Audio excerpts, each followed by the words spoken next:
Hello everyone, welcome to के fitness club. मैं हूं कोकिला राजपूत, आपकी पर्सनल फिटनेस ट्रेनर। और आज के इस वीडियो में मैं एक बहुत ही कॉमनली आस्क्ड क्वेश्चन का जवाब देने वाली हूं। ये सवाल ऐसा है जो हर एक्सरसाइज करने वाली लेडी ने या तो अपने पर्सनल ट्रेनर से पूछा होगा या गूगल जरूर किया होगा। मैं अपने अब तक के करियर में कम से कम 250 से 300 लेडीज को ट्रेन कर चुकी हूँ और हर किसी ने मुझसे ये सवाल पूछा है। सवाल है कि क्या आपको अपने पीरियड्स में एक्सरसाइज करनी चाहिए या नहीं। इस सवाल का जवाब देने से पहले एक छोटी सी रिक्वेस्ट, अगर अभी तक आप लोगों ने मेरे चैनल को सब्सक्राइब नहीं किया है तो प्लीज मेरे चैनल को अभी सब्सक्राइब कीजिए।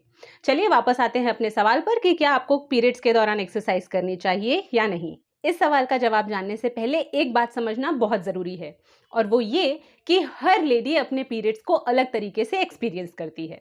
अब आप सोचेंगे ऐसा कैसे, पीरियड्स तो पीरियड्स होते हैं। लेकिन सच कहूं तो पीरियड्स के दौरान सिर्फ एक ही चीज होती है जो सारी लेडीज में कॉमन होती है, और वो ये कि सारी लेडीज को ब्लीडिंग होती है। इसके अलावा हर एक्सपीरियंस अलग होता है, सबको अलग अलग सिम्टम्स होते हैं। मैं बताती हूँ कैसे।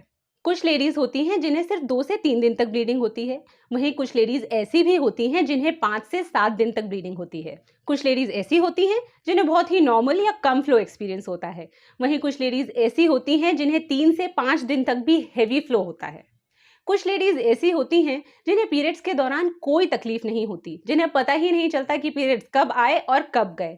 वहीं कुछ लेडीज ऐसी भी हैं जिन्हें मैं भी पर्सनली जानती हूँ कि इतना पेन होता है कि वो 3 दिन तक बिस्तर से नहीं उठ पाती।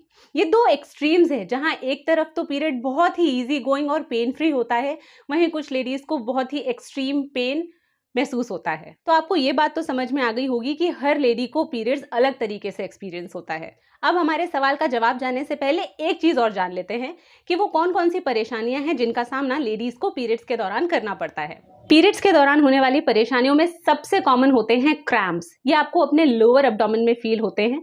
कुछ लोगों को ये बहुत कम पेनफुल होते हैं, लेकिन कुछ लोगों को ये एक्सट्रीमली पेनफुल होते हैं। पीरियड्स के दौरान होने वाली दूसरी कॉमन प्रॉब्लम होती है बैक पेन।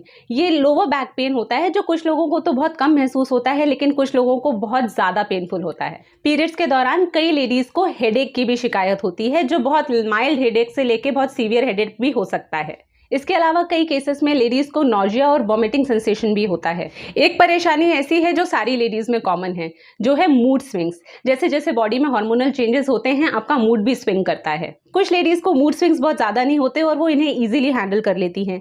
वहीं कुछ लेडीज ऐसी होती हैं जिन्हें बहुत सीवियर मूड स्विंग्स होते हैं, इतने सीवियर कि इन दिनों में कुछ लेडीज डिप्रेशन भी फील करती हैं।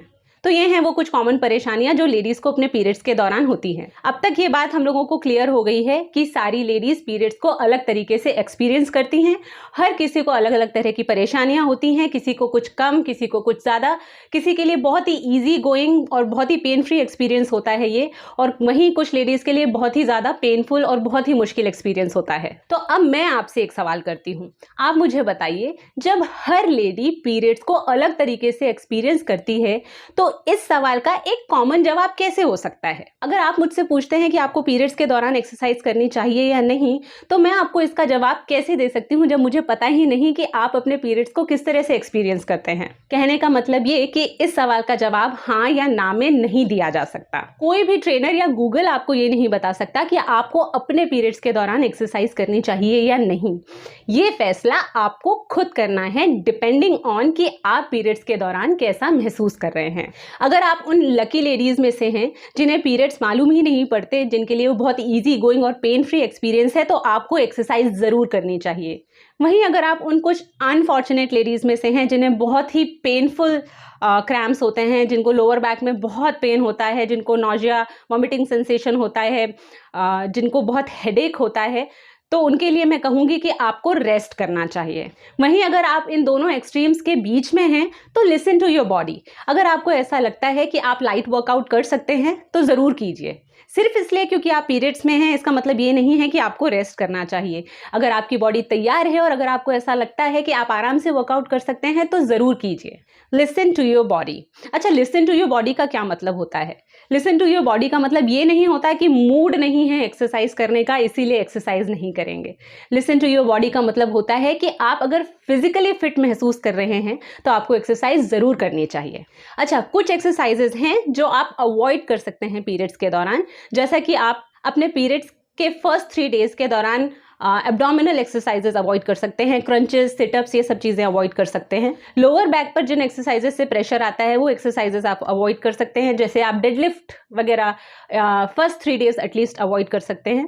वहीं अगर आपको बॉडी एक नॉजिया या वॉमिटिंग जैसा सेंसेशन है तो आप कार्डियो भी अवॉइड कर सकती हैं। ज़रूरी नहीं कि पीरियड्स के दौरान बहुत हैवी वर्कआउट ही किया जाए। अगर आप बहुत हैवी वर्कआउट नहीं करना चाहते तो आप लाइट वर्कआउट कर सकते हैं। अगर आप यूजुअली हैवी वेट उठाते हैं, अगर आप वेट ट्रेनिंग करते हैं तो आप पीरियड्स के दौरान लाइट वेट से एक्सरसाइज कर सकते हैं। अगर आप वेट ट्रेनिंग नहीं करना चाहते हैं, आप जिम नहीं जाना चाहते हैं तो आप सिंपल वॉक पर जा सकते हैं, आप जॉगिंग कर सकते हैं। अगर वो भी करने का मन नहीं है तो मैं अपने क्लाइंट्स को सजेस्ट करती हूँ कि योगा ज़रूर कीजिए। ऐसे बहुत सारे स्ट्रेचिंग एक्सरसाइजेज हैं, स्ट्रेचिंग पोजेस हैं जिनसे आपको लोअर बैक में पेन में आराम मिलता है। स्ट्रेचिंग करने से यूजुअली भी आप अच्छा फील करते हैं। योगा के साथ साथ आप मेडिटेशन कर सकते हैं और प्राणायाम भी कर सकते हैं। और अगर आप बिल्कुल ही अच्छा महसूस नहीं कर रहे हैं, आपको बिल्कुल अच्छा नहीं लग रहा है, आप फिजिकली बहुत वीक फील कर रहे हैं, आपको बहुत ज़्यादा पेन हो रहा है, तो आप बिल्कुल रेस्ट कर सकते हैं। तो आई होप आपको मेरी ये बात समझ में आई होगी कि इस सवाल का हाँ या ना में जवाब नहीं दिया जा सकता कि आपको पीरियड्स में वर्कआउट करना चाहिए या नहीं। इसका जवाब हर किसी के लिए अलग अलग है और इसका फैसला सिर्फ आप कर सकते हैं डिपेंडिंग ऑन कि आप अपने पीरियड्स के दौरान कैसा महसूस कर रहे हैं। और एक बात, कुछ लेडीज पीरियड्स के दौरान ज़बरदस्ती अपने आप को फोर्स करती हैं, ज़बरदस्ती एक्सरसाइज करती हैं, इसलिए क्योंकि उन्हें ऐसा लगता है कि अगर वो 3 से 4 दिन का ब्रेक लेंगी तो उनकी मेहनत खराब हो जाएगी, उनके रिजल्ट्स खराब हो जाएंगे।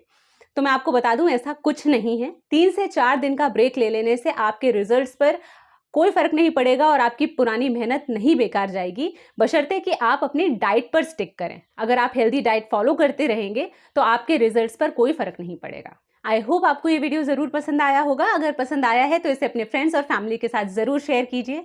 इस वीडियो को लाइक करना ना भूलें और अगर अभी तक आप लोगों ने मेरे चैनल को सब्सक्राइब नहीं किया है तो प्लीज़ मेरे चैनल को ज़रूर सब्सक्राइब कीजिए। अगर आपको हेल्थ और फिटनेस से रिलेटेड कोई भी क्वेरी है तो आप मुझे नीचे कमेंट बॉक्स में पूछ सकते हैं, मैं जवाब ज़रूर दूंगी। आप हमारे चैनल के फिटनेस क्लब की प्लेलिस्ट ज़रूर चेक कीजिए। हमने अलग अलग प्लेलिस्ट बनाई हुई हैं। हमारे पास हाई इंटेंसिटी वर्कआउट की प्लेलिस्ट अलग है, लो इंटेंसिटी वर्कआउट की प्लेलिस्ट अलग है, body building muscle building workouts की प्लेलिस्ट अलग है, बॉडी टोनिंग मसल टोनिंग की जो एक्सरसाइजेस हैं उनकी प्लेलिस्ट अलग है। इसके अलावा के फिटनेस पाठशाला नाम से एक प्लेलिस्ट है जिसमें ढेरों हेल्थ और फिटनेस से जुड़ी हुई बातें हैं, इन्फॉर्मेशन है। आपको ढेरों डाइट और हेल्थ टिप्स हमारे चैनल पर मिलेंगी, तो हमारी प्लेलिस्ट ज़रूर चेक कीजिए। अब मैं आपको मिलूंगी अपने अगले वीडियो में, तब तक अपना ख्याल रखिए, सेहतमंद रहिए और सुरक्षित रहिए। बाय।